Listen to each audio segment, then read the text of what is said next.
Bienvenidos a un nuevo programa de Commerce and Friends. Soy José Luis Ferrero, director de Publicis Commerce.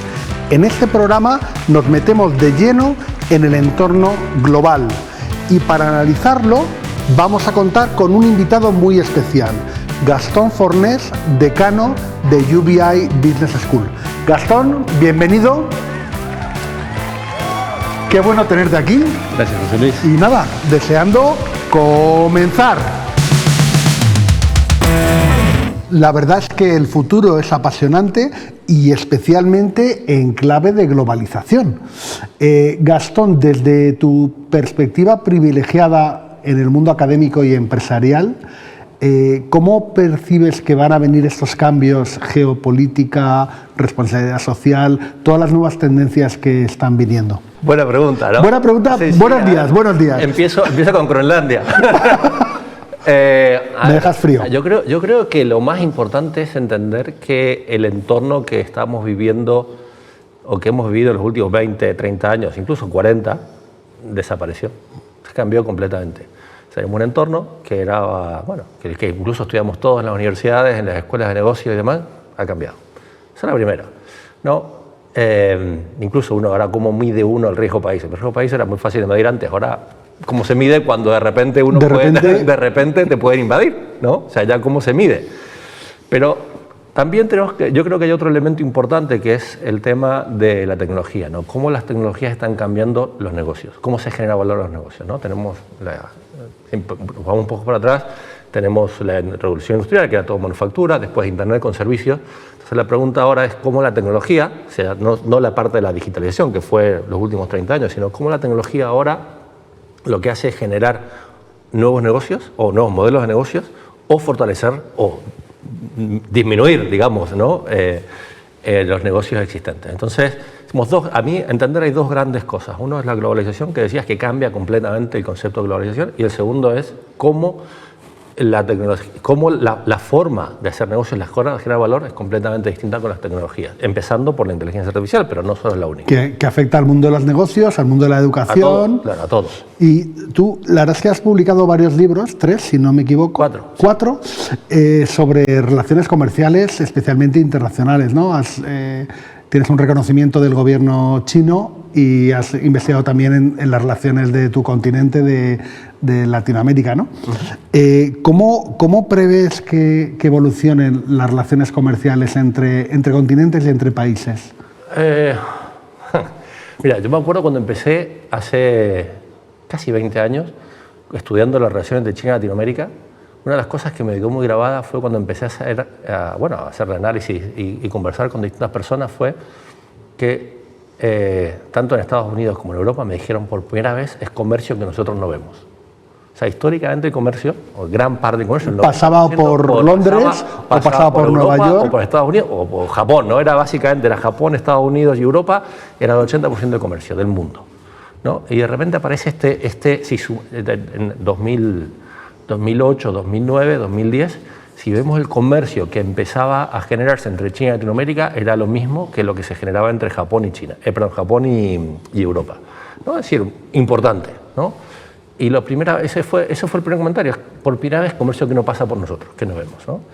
Y yo creo que ese comentario marca mucho lo que ha pasado en los últimos 15 años, ¿no? O sea, tenemos China como un polo de crecimiento, de desarrollo económico que se ha desarrollado, no de una palabra, pulsarnos al margen, pero no dentro del sistema en el cual estábamos acostumbrados, en el cual estábamos viviendo, ¿no?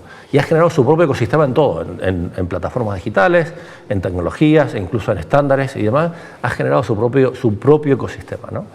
Y por lo tanto, entonces, respondiendo a tu pregunta, ¿cómo lo veo? O sea, si lo sumo la inestabilidad geopolítica, lo veo como un muy buen desafío, en realidad, ¿no? Empezamos a hacer negocios, empezamos a ver el futuro, como bien decía, con un contexto muy abierto, ¿no? Muy abierto, ¿no? Con muchas oportunidades, o sea, con muchos riesgos, con mucha incertidumbre. Barreras de entrada cada vez más bajas. Exactamente. Y una compañía que quiera progresar a futuro, ¿qué tipo de líder requiere? ¿Qué tipo de competencias deben tener esos líderes? ¿Y cómo se fabrican esos líderes en el mundo académico? Bueno, el CEO de Salesforce dijo hace, ¿cuánto? No sé, apenas un año, dice, probablemente seamos la última generación que somos líderes solo de personas, ¿no? La futura generación de líderes van a liderar personas y máquinas, ¿no? Y yo creo que esa combinación de entender cómo una empresa hoy por hoy no va a ser solo personas y no solo máquinas de manufactura, sino personas o sea, digámoslo así, ¿no? La manufactura no te hace un producto, sino que hay una combinación entre la persona, el servicio y lo que es la máquina, ¿no? Un continuo de máquina-persona, digámoslo así, ¿no? De interacción entre las máquinas y las personas es lo que un líder eso es lo que tiene que liderar una persona o un CEO de una empresa global, ¿no? O sea, ya tenemos que considerar que ya no somos los únicos que contribuyen al valor de la empresa, básicamente, dicho de otra forma. Qué maravilla. La verdad es que lo tengo que pensar luego también un poquito más. ¿Qué papel juegan para UBI las alianzas estratégicas con gobiernos, con estados, con mundo empresarial? ¿Cómo habéis definido vuestro modelo de valor? Bueno, a ver, como una escuela de negocio, nuestro principal objetivo, nuestro principal propósito, no solo objetivo, propósito es desarrollar gente que pueda contribuir, que genera valor casi en forma inmediata en sus profesiones, en su desarrollo profesional, realmente en empresas o en gobiernos, ¿no? Yo creo que acá hay dos cosas. La primera, una respuesta, digamos así, fácil, y es, ok, estamos nosotros tratando de generar, no tratando, más que tratamos, lo hacemos, es generar personas profesionales que, como decía recién, que generen valor inmediatamente, ¿sí? Que puedan hacer un plug and play en sus organizaciones, ¿no? Pero al mismo tiempo, viendo el contexto que hay, como decía recién, de tecnología, el tema geopolítico, que estén listos, que tengan el conocimiento, que tengan las habilidades y tengan además la actitud para poder liderar empresas, equipos, organizaciones en un contexto que está cambiando y que es muy incierto, como lo que estamos hablando, ¿no? Y agregaría otra cosa ahí, no solo en términos de negocio, sino en términos de responsabilidad. Para nosotros es súper importante la responsabilidad como personas que con una decisión pueden cambiar la dirección, ya sea una organización o cambiar la dirección de lo que puede pasar en un entorno, ¿no? Entonces esa responsabilidad para nosotros es súper importante. Y de hecho intentamos que nuestro objetivo, nuestra forma de medirlo, lo damos siempre como impacto, ¿no? ¿Qué impacto tenemos como organización y qué impacto tienen nuestros estudiantes, ¿no? Y por ejemplo, tenemos muchas actividades de nuestros estudiantes que son voluntarias, con ONGs, por ejemplo. Tenemos relaciones con fundaciones para poder educar a personas que no tienen acceso a educación de nivel mundial, ¿no? Y por lo tanto tener otro tipo de oportunidades. De hecho, dentro de esto tenemos uno de nuestros alumnos fue nominado como el Student of the Year, ¿no? La semana pasada por una de las organizaciones más importantes de escuelas de negocio del mundo. Cosas de ese tipo son las que además nos llenan de orgullo, ¿no? Porque al final muestran que lo que uno hace en educación, que al final no deja de ser una fuerza de cambio, ¿no? Tiene un impacto positivo. Y como decía, para nosotros lo más importante es que nuestros graduados tengan esa responsabilidad, tengan los conocimientos, tengan las habilidades, pero sobre todo ese sentido de responsabilidad. Qué maravilla, porque nosotros estamos en la misma página, lograr impacto. Gastón, tú has vivido y trabajado en Latinoamérica, por supuesto, en Europa y en China y en Asia. ¿Qué diferencias ves en los profesionales, en la sociedad y relacionada con el mundo del retail y del comercio y de la empresa?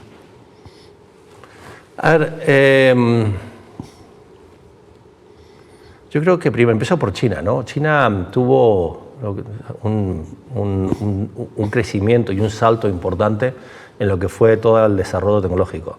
Y básicamente porque saltó etapas, ¿no? El leapfrog, ¿no? Las distintas etapas, ¿no? El claro ejemplo son los métodos de pago. Nosotros venimos del cash, después del cheque, la tarjeta de crédito y ahora tenemos pagos con móviles. En China no tenían esa infraestructura, con lo cual pasaron del cash de la Edad Media, claro, pasaron del cash al siglo XXI, al móvil. Yo me acuerdo que en 2010, ¿no? 2011 ya pagaba con móvil todo lo que pasaba en China, ¿no? Y eso lo mismo con retail, ¿no? Por ejemplo, el tema de distribución, Alibaba, lo que fue sobre todo toda la distribución, pero solo la distribución de última milla, ¿no?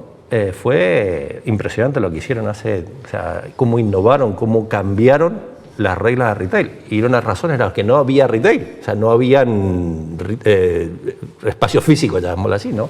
Con lo cual era necesario llegar a un mercado que estaba creciendo, pero que no tenía quien lo abasteciera, ¿no? En ese sentido fueron pioneros y lideraron el desarrollo del retail, ¿no?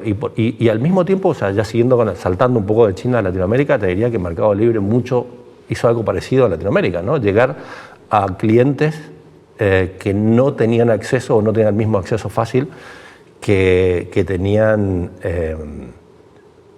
que los retailers tradicionales tenían en el mercado, ¿no? Y Mercado Libre, por supuesto, es una de las empresas más exitosas en ese sentido. En Europa, lo que echo de menos es una empresa europea que haga eso, ¿no? La hizo Amazon, ¿no? Amazon fue la que hizo exactamente lo mismo que estoy contando, ¿no? Y lo hizo Amazon en Europa. Absolutamente. Gastón, y respecto a UBI, ¿cómo habéis incorporado todos estos retos de internacional y de cambio y de evolución de la sociedad a vuestros programas para lograr ese impacto en la sociedad y en la empresa? Bueno, me pongo un poco académico, un poco técnico, ¿no? Lo primero es que tradicionalmente los programas son 80% conocimiento y 20% habilidades, ¿no? Nosotros intentamos cambiar ese equilibrio para darle más habilidades, ¿no? Pensar que hoy el conocimiento está disponible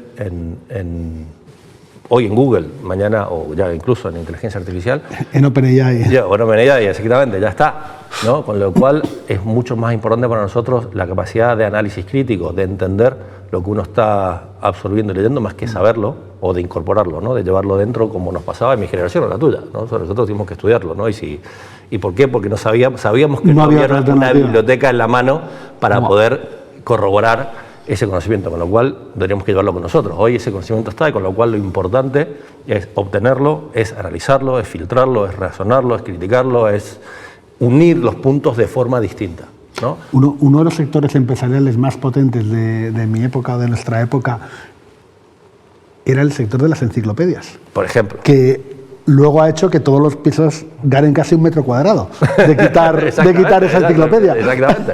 Bueno, eso mismo, ¿no? Ese conocimiento, ese espacio que estaba ocupado, hoy está disponible para todos, ¿no? Y no ocupa un espacio físico. Entonces, para nosotros, por un lado, esa es la parte que era, como digo, reequilibrar el tema hacia el lado de las habilidades, ¿no? Por un lado. Por otro lado, tenemos 3 grandes focos o 3 grandes temas en la escuela, ¿no? Que nos guían en todo. El primero es Good Citizenship, ¿no? Lo que decía recién de ser responsable, ¿no? Cómo poder ser una persona que genera ese impacto, ¿no? Pero sobre todo, más allá del impacto, es que sea responsable de sus decisiones, ¿no? Y que entienda y que tenga conocimiento de lo que pasa con cada decisión que hace, ¿no?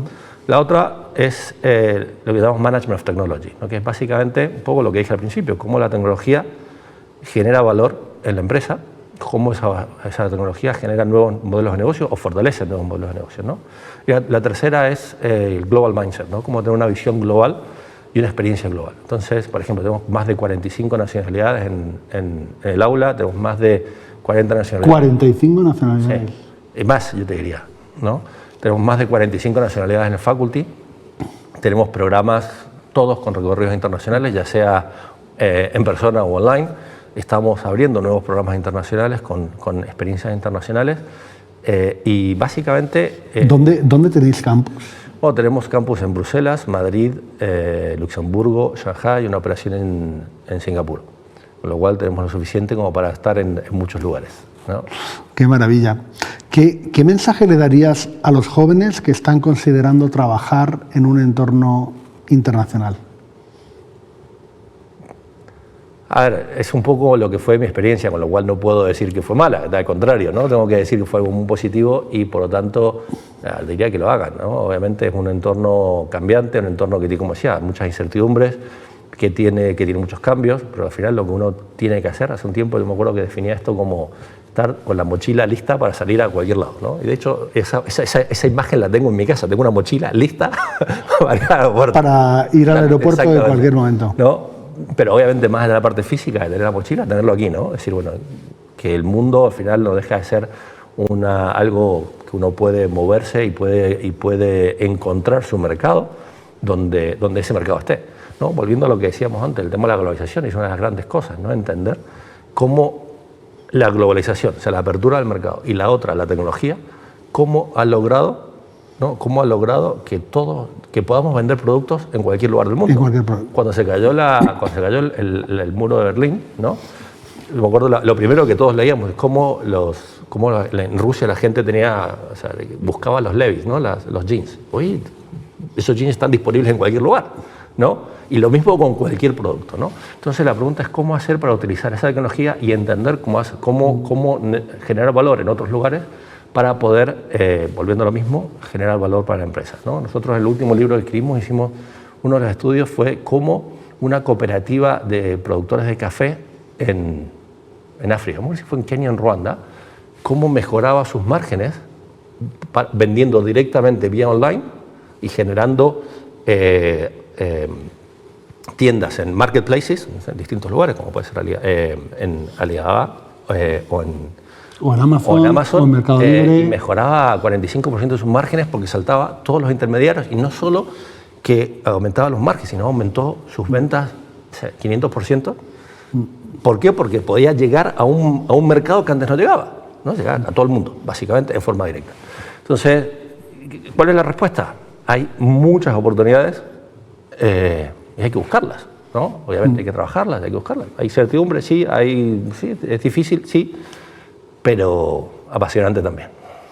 Me encanta porque soy un firme defensor de que el mercado no es que se haya hecho más pequeño del mundo, sino que se ha comunicado mucho más, y efectivamente las barreras del comercio desaparecen y tenemos que crear en las compañías esa sensibilidad especial para saber escuchar al mercado y saber qué tendencias nos vienen y ver las sensibilidades de otros continentes que van a pasar a ser aliados o competidores.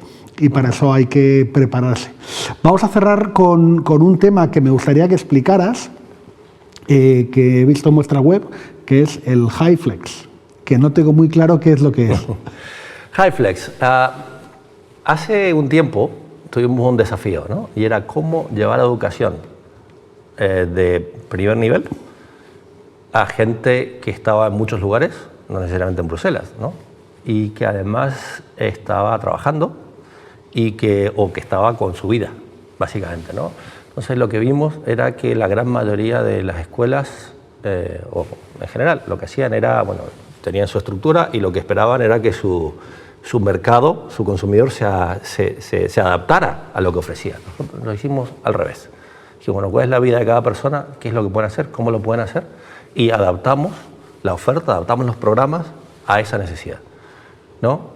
Trabajamos en ese momento con todos los alumnos, o sea, el input de los alumnos fue altísimo, con candidatos que incluso nos dijeron que no, con empresas, muchas empresas que nos contaron qué es lo que necesitaban, qué es lo que estaban buscando, con profes, por supuesto, y diseñamos un sistema o un sistema de aprendizaje en el cual el alumno tiene un ownership total, o ¿cómo se dice? Una agencia, una responsabilidad total de su aprendizaje, de todo su itinerario.